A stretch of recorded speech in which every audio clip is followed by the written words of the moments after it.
시진핑 장기 집권 시작. 경쟁자 시마르고 측근들만 넘쳐. 사면임 열어젖힌 시진핑 주석과 상무위원, 면모당 서열 2위인 총리 내정자부터 7위 사정 최고 책임자까지 주석 인맥으로 분류되는 인사들로 당 지도부 구성. 중국 공산당이 23일 20기 중앙위원회 제1차 전원회의를 열어 중앙정치국 위원과 정치국 상무위원, 중앙위원회 총서기를 선출하고 중앙군사위원회, 중앙기율검사위원회 조직 구성을 마무리하고 산회했다. 이로써 2027년까지 향후 5년간 당을 이끌 지도부 구성이 완료됐다. 시진핑 주석은 중앙정치국 상무위원과 중앙위원회 총서기, 당중앙군사위원회 주석 등 3개 요직을 모두 차지했다. 당초 예견됐던 일이다. 내년 3월 전국인민대표대회에서 국가주석직도 사면임할 것이 확실시된다. 시 주석은 1953년 베이징에서 출생했다. 원적은 산시 성푸 핑현이다. 아버지는 부총리를 지낸 쉬준신이다. 한때 소설 뉴스단 사건으로 실각했다가 덩샤오핑 시대에 복권돼 개혁개방의 최선두에 섰던 인물이다. 시 주석도 아버지 실각 여파로 산시 성옌천현 량저어촌으로 내려가야 했다. 1974년 공산당에 입당했고 1979년 칭화대를 졸업하자 마자 중앙군사위원회 판공실에서 일했다. 1년 전 복권된 아버지의 배경이 작용했을 것이란 해석이 많다. 문역대 시골로 쫓겨갔던 소년. 홍색 강화로 장기 집권 무녀로 1990년부터 2007년까지는 푸젠성과 저장성에서 현장 경험을 쌓았다.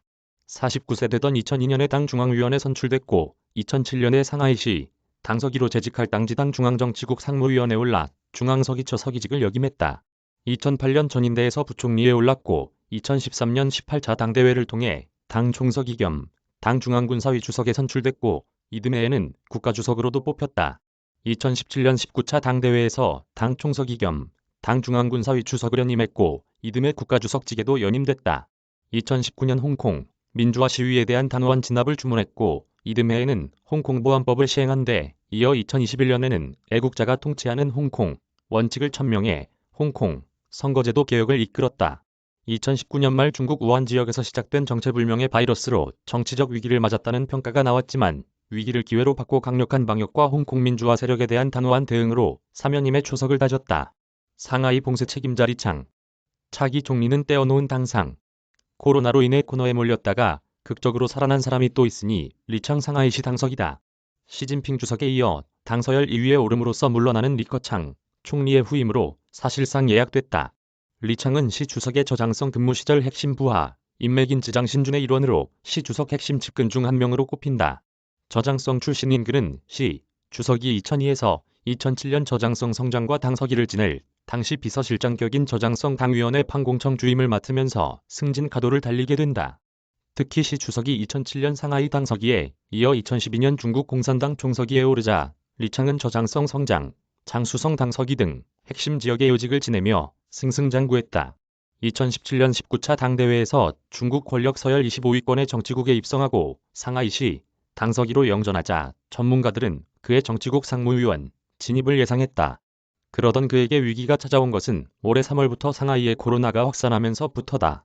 상하이시는 코로나 확산세가 계속되자 3월 28일부터 도시를 2단계로 봉쇄하고 주민 전수 핵산 검사를 실시한다고 밝혔지만 도시 봉쇄는 2달간 계속됐다.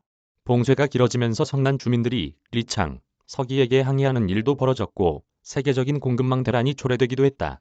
하지만 그가 이끌던 상하이는 중국에서 보기 드문 코로나19 표적 방역으로 중국의 방역이 나아갈 방향으로 주목을 받았고 국제사회도 평가를 받았다.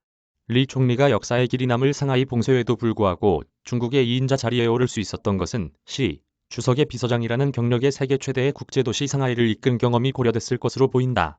19기에서 살아남은 2인. 반부패 선봉장 자오러지, 당 이론가 왕호닝.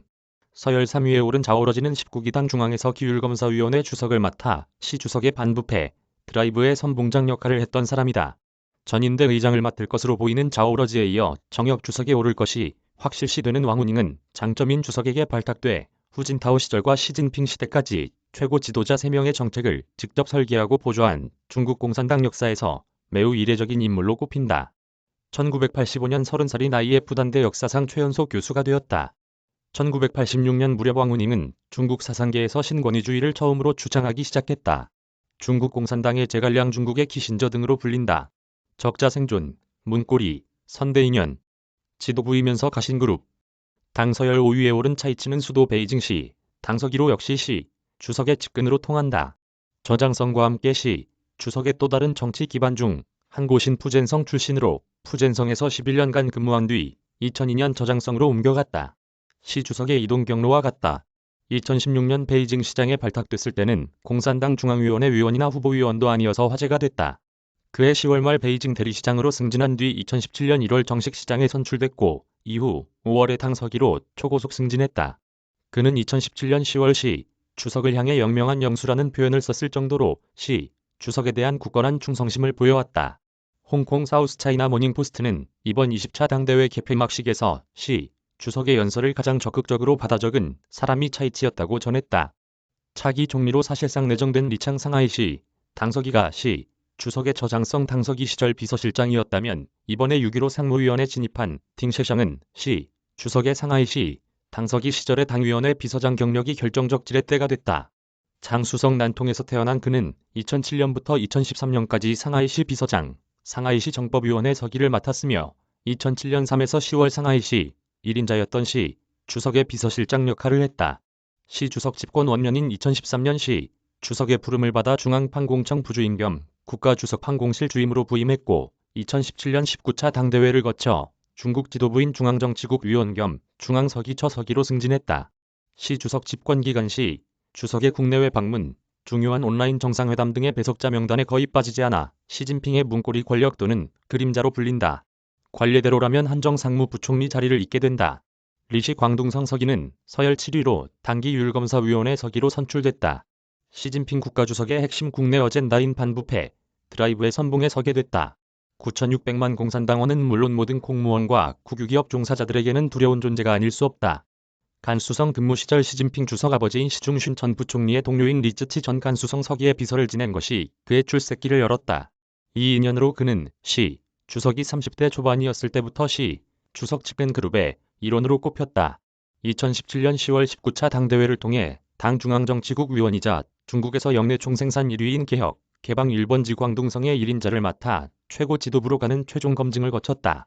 CBS 노컷뉴스는 여러분의 제보로 함께 세상을 바꿉니다. 각종 비리와 부당대우, 사건 사고와 미담 등 모든 얘기거리를 알려주세요. 이메일 카카오톡, 노컷뉴스 사이트, 링크 베이징, CBS 노컷뉴스 안성용 특파원 이메일 주소